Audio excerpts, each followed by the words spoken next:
Olá, turmas. Espero que estejam todos bem. Hoje a gente vai iniciar o assunto Ignorância ou Verdade da disciplina de Filosofia, tá certo?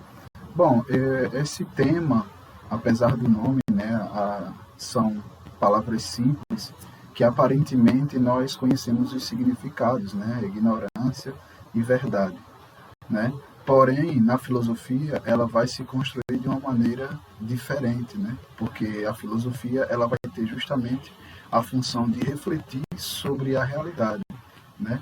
E pensando a reflexão sobre essas categorias, né, a verdade e a ignorância, nós vamos perceber, né, como ela influencia no nosso cotidiano, né, como elas são fundamentais para que a gente compreenda a realidade, né?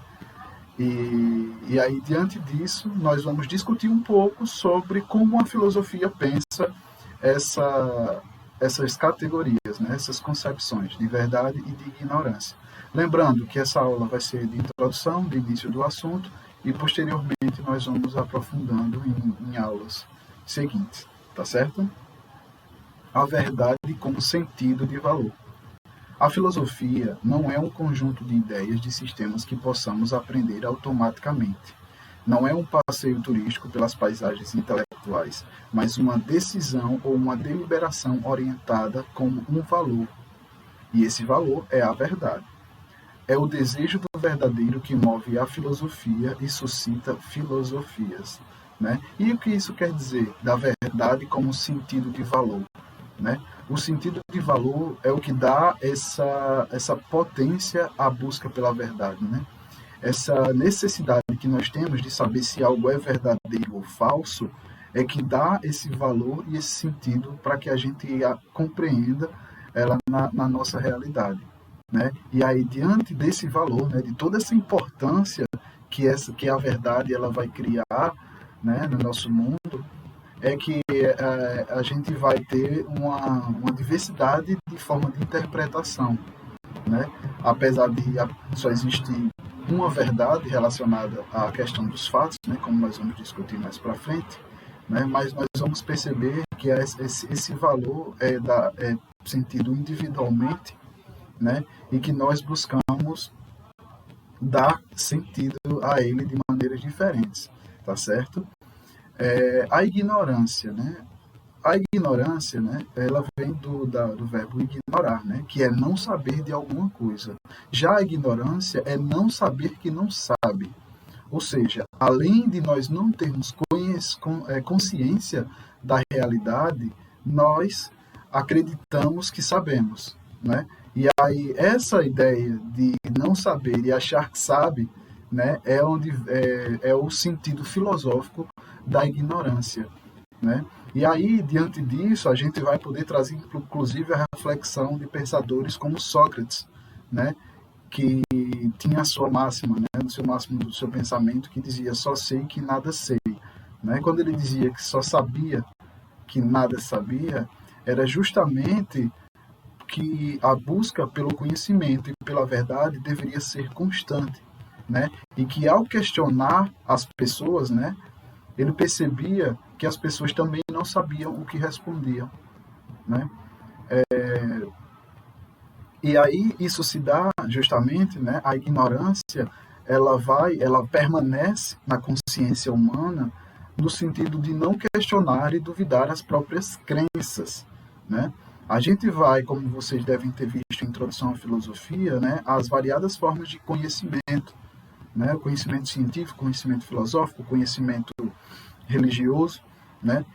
E essas formas de conhecimento elas vão ter uma abordagem diferente, né? A filosofia ela está justamente atrelada à ciência, justamente por essa busca da verdade, por questionar, né, todas as concepções que são dadas como verdadeiras, né? Faz com que a gente duvide daquilo, tá certo? Mas essa dúvida não é uma dúvida vazia, de negação, simplesmente.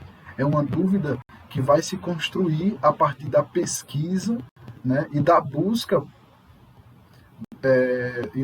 por chegar a essas respostas verdadeiras, né, e não simplesmente duvidar e deixar para lá, tá certo? Não questionar e duvidar duvidar das próprias crenças é algo muito atrelado a outras formas de conhecimento, como o dogmatismo religioso, por exemplo. Lembrando que o dogmatismo nós vamos abordá-lo também nesse assunto, sendo que em próximas aulas, né, o dogmatismo ele não pode ser somente religioso, né, mas é mais fácil da gente entender associando a religião, porque geralmente os dogmas religiosos eles são inquestionáveis, né? Nós temos que segui-los sem questioná-los, né? Diferente da filosofia, do conhecimento filosófico, né?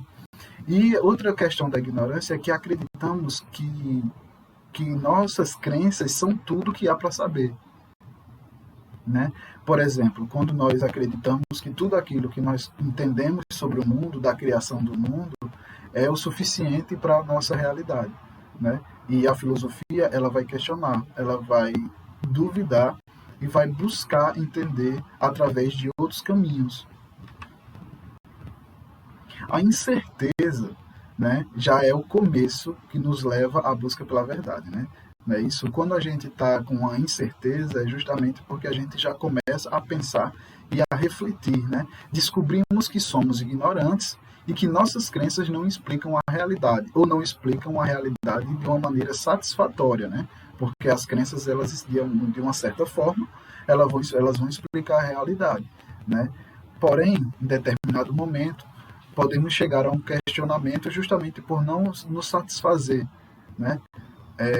Principalmente quando eu estou falando sobre essas questões, eu não estou falando necessariamente da questão individual, né? Apesar das verdades individuais elas serem extremamente importantes, que nós devemos buscá-la, né? Sendo que essas verdades individuais elas estão mais voltadas para a questão da psicologia, né? A filosofia ela vai buscar refletir esses problemas, essas questões de uma maneira mais ampla, de uma maneira mais social, né? Ou seja, nós devemos entender como essas verdades, como essas categorias, elas influenciam coletivamente o grupo, né? A sociedade, a família, a religião, as instituições que nos cercam, tá certo? As primeiras características que vão colocando a incerteza, né, é de espanto, admiração, perplexidade e insegurança, tá certo? Não todas de uma vez, né? Às vezes pode, dependendo de um determinado aspecto, né? Às vezes a gente se depara com uma realidade, né? Uma verdade ou algum fato, e esse fato vai fazer com que a gente questione tudo aquilo que a gente já acreditava enquanto realidade, né? Isso vai nos trazer espanto, às vezes, admiração, né? E também perplexidade e insegurança, né? E buscar superar essa condição é buscar a verdade, né? Muitas vezes, apesar da insegurança, né, do espanto, da admiração, às vezes a gente não vai buscar a verdade. Às vezes a gente vai fazer um caminho da revolta e da negação. A gente apenas nega, né? Agora, a partir do momento em que a gente vai tentar aprofundar nosso conhecimento e nossas perspectivas sobre aquela realidade ali que nos foi dada e nos trouxe essas características de espanto e admiração, esse caminho de busca pela verdade é um caminho da filosofia, tá certo? Trouxe essa frase aqui também, né, para dizer que o desejo da verdade aparece muito cedo nos seres humanos, como o desejo de confiar nas coisas e nas pessoas, né? Isso é muito comum justamente porque nós viemos para o mundo, né, cercado inicialmente de poucas pessoas, né? E tudo que nós conhecemos está atrelado àquelas poucas pessoas que nos cercam. São aquelas pessoas que são responsáveis pela manutenção da nossa vida, da nossa alimentação, do nosso sono, de todo o nosso cotidiano. Então, a nossa verdade, entre aspas, né, ela está muito atrelada àquelas questões, né? E aí eu trouxe aqui o exemplo das crianças, eu coloquei aqui para falar, justamente por conta disso, né? E aí, porque isso se dá e com o passar do tempo, né, a vida vai nos colocando em questões que fazem com que a gente passe a questionar. Agora, quando a gente é criança e, por exemplo, se sente... qual é a palavra? Me fugiu aqui. E a gente se sente traído, né, por algum adulto que nos cerca, é por isso que nós acabamos chorando, esperneando e nos decepcionando de uma maneira até exagerada. Isso se dá justamente porque as crianças elas acreditam, né, que o mundo é como a realidade que elas percebem, né? Aquilo que elas veem é aquilo que elas acreditam, né? Inclusive a gente pode no faz de conta, né, das histórias, né, dos contos de fada, né? É por isso que para as crianças é uma grande decepção quando elas descobrem que o Papai Noel não existe, por exemplo, do Coelhinho da Páscoa, tá entendendo? Porque inicialmente isso foi dado para elas como uma verdade, né? E aí elas vão se decepcionar não somente com essas figuras, mas também com os adultos que as fizeram acreditar naquilo, né? É por isso que é muito importante a gente ter cuidado ao lidar com essas questões, né? Entendendo qual é a concepção de verdade de uma criança, né? E qual é a nossa concepção de verdade, né? Que depois de muita trajetória nessa vida, a vida vai nos ensinando que as coisas não são bem assim, né? E que a gente precisa ter cuidado, né? E ficar atento às questões que são colocadas. Bom, e aí a gente vai chegar à questão, né? Mas se existe uma verdade, qual é o caminho que a gente deve fazer para buscá-la, né? A gente tem que entender que não é tão simples assim, né? Primeiro porque se livrar de crenças que estão fundadas na nossa formação, na nossa raiz social, é algo que não se desfaz da noite para o dia. Outra coisa é que muitas vezes a gente não sente essa necessidade de buscá-la, né? Além disso, nós vamos ter aparatos sociais que vão se construir para dificultar a busca pela verdade, e isso vai ter uma consequência que é justamente a da manutenção dessa organização social, né? Porque se uma organização social ela é fundada em dogmas, né, ela vai fazer de tudo para que a sociedade siga todos aqueles dogmas. Um exemplo que nós podemos citar aqui nesse momento é o que está acontecendo no Afeganistão, né, com a ascensão do Talibã, né, que é um regime de governo extremamente conservador, né, que segue as regras, né, do Alcorão ao pé da letra, né, da religião islâmica, e que todos aqueles que não acreditam ou que não seguem daquela maneira, né, a religião islâmica são penalizados, presos, torturados e assassinados, né? Numa sociedade uma sociedade assim, a busca pela verdade ela é praticamente um crime, né? Para vocês perceberem como a ideia de verdade, a concepção de verdade, né?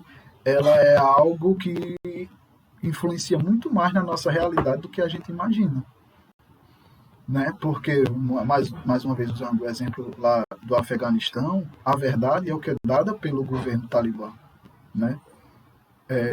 Caso não acredite ou não compartilhe desses ideais, morra ou fuja, né? Bom, as dificuldades da busca pela verdade na nossa sociedade são mais maleáveis e mais maquiadas para que a gente não perceba, né? E aí a gente vai ver, por exemplo, a variedade dos veículos de informação, principalmente hoje com as redes sociais, com sites, com todas essas questões.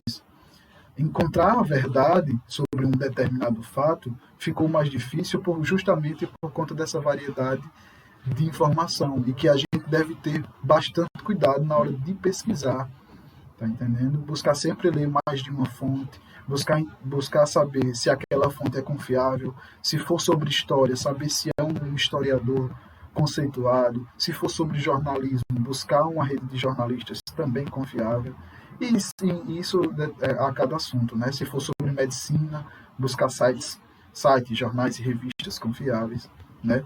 Um exemplo dessa dificuldade da verdade, que é passada todos os dias na nossa cara, são as propagandas e o faz de conta, né? As propagandas, elas não têm a intenção de passar a verdade, pelo contrário, elas têm a intenção de deixar você com muita vontade de consumir aquilo. Ou seja, elas não têm um compromisso com a verdade. E aí eu copiei esse texto aqui também da Marilena Chauí, né, do livro, esse texto, tanto a citação do início como essa daqui, é um texto do livro Convite à Filosofia, da Marilena Chauí, que ela vai dizer o seguinte: no mundo das propagandas, a margarina fresca faz a família bonita, alegre, unida e feliz. O automóvel faz o homem confiante, inteligente, belo, sedutor, bem-sucedido nos negócios, cheio de namoradas lindas. O desodorante faz a moça bonita, atraente, bem empregada, bem vestida, com um belo apartamento e belos namorados. Percebem? Analisem se não é dessa maneira que a gente vê as propagandas, se a função das propagandas não é que a gente sinta, tem esses sentimentos ao comprar os produtos, né? Percebe-se que muitas vezes não tem nada a ver com a realidade, né? Muitas vezes não, nunca tem a ver com a realidade, principalmente se a gente pegar umas propagandas de automóveis, né? Que tem sempre a ver com liberdade, né? Com poder, com inteligência, né? Enfim. E aí, né, a filosofia, né, ao longo, né, dos séculos, ela buscou muito, né, se adaptar a esses conceitos, a entender como esses conceitos são pensados historicamente em determinadas sociedades, né? E aí a gente vai ter várias correntes filosóficas, entre elas, né, a do filósofo francês René Descartes, né, que ele vai dizer: eu penso, logo existo, né? Ele vai ser responsável pelo pensamento metódico. E o que é o pensamento metódico, né? É justamente a ideia de que a verdade você vai precisar de uma determinadas, né, de determinadas regras para poder conseguir conhecer a verdade, né? Ele constrói esse pensamento no momento em que está surgindo a ciência, né, no momento da história onde as concepções científicas estão se consolidando, principalmente na Europa, né, o período do Iluminismo, né, e do Renascimento. Nesse período, né, ele vai construir essa visão, e é justamente essa ideia do pensamento metódico, ela se dá justamente, basicamente, como se fosse uma pesquisa, né? Você me diz algo, né? Bom, eu acredito, né? Eu acredito ou não. Eu não acreditando, eu preciso buscar saber se aquilo é verdade por meios científicos, de aprofundamento das pesquisas, buscando fontes que me tragam respostas para, após um longo período metódico, e é por isso que é o pensamento metódico, né? De pesquisas e de análises, eu chegar a uma conclusão se aquilo que você me falou é verdade ou não, né? E aí ele vai dizer: penso, logo existo, porque é a única certeza que nós temos, né? É que se estamos pensando, né?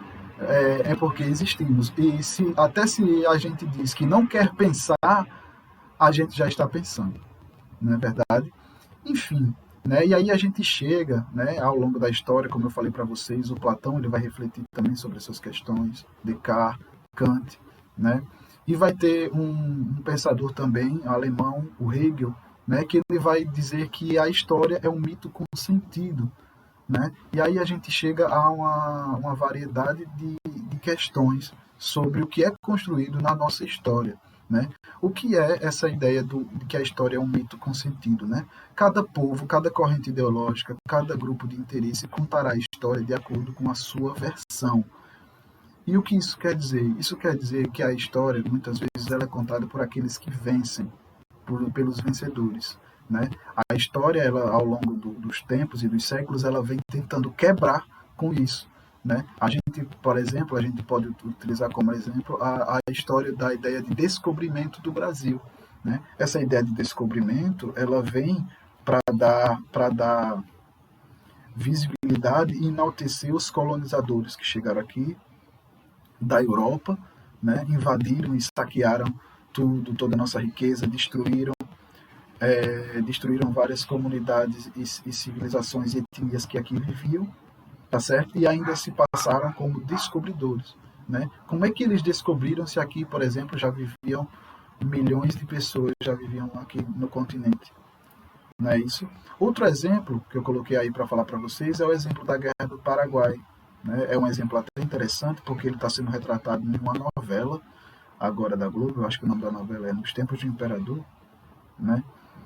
E a Guerra do Paraguai, ela vai ser colocada como, principalmente pelo governo brasileiro da época, né, como uma luta contra uma ditadura, contra um ditador Solano Lopes, né, que invadiu o território brasileiro durante aquele período. Porém, ao analisar a história, vários historiadores vão discordar dessa questão e vão mostrar que, na verdade, foi um massacre que ocorreu da Tríplice Aliança entre Argentina, Uruguai e Brasil, apoiada pela grande potência, que invadiu e dizimou a maior parte da população do Paraguai. Percebem, né, como a história, para que ela seja pensada, ela precisa ser aprofundada, né? Porque se ela for colocada pelos que nos dominam politicamente, e aí é por isso que eu coloquei ideologia e dominação, né? Porque aqueles que contam a história, eles também têm esse papel, né? Outro dilema que a gente vive hoje é sobre a questão da ditadura militar, né? A gente vive um governo, por exemplo, que exalta esse período em que milhares de pessoas foram presas e torturadas, período em que houve muita corrupção no governo, houve um grande aumento da dívida externa brasileira, período em que o Brasil, né, entrou, né, teve governos extremamente violentos de perseguição política a líderes religiosos, a lideranças estudantis, né, que é exaltado por esse governo como se tivesse sido algo bom para a história do nosso país, né? E aí é sobre essa ideia que a gente chega à pós-verdade. A pós-verdade ele é um movimento da pós-modernidade, né? E que vai dar o conceito de que cada um tem a sua verdade. A partir do momento de que cada um tem a sua verdade, logo a verdade ela vai perder o sentido, ela vai perder o valor, né? E é por isso que nós chegamos nesse momento da história, né? Com muitos conflitos de realidade, né, com muitos conflitos com fake news influenciando eleições pelo mundo inteiro, né? Então, a ideia que eu quero deixar para vocês aqui, né, é que a gente busque a verdade. Não abandone, não necessariamente que a gente abandone as nossas crenças, né? Mas principalmente para que a gente mude a nossa realidade, a gente precisa buscar se aprofundar na verdade, né? Buscar pesquisar e buscar entender a nossa realidade. Tá certo, gente? Bom, a nossa aula de hoje foi sobre essas questões. Nas próximas aulas minhas, a gente vai estar aprofundando esse assunto e discutindo mais categorias que vão ajudar a gente a compreender melhor esse assunto. Tá certo? Sim, só para complementar, né, que eu não li esse quadrinho aqui, né, da pós-verdade, né? Eu li só o da verdade, do René Descartes. E aí no quadrinho da pós-verdade ele vai dizer: acredito, logo estou certo. Né? Ou seja, essa é a cara das fake news, né? Que as pessoas acabam compartilhando uma série de bobagens e só porque aquilo ali foi veiculado por uma pessoa que ela conhece, ela acredita naquilo e segue piamente, né? Enfim, é isso. Um abraço a todos, até a próxima.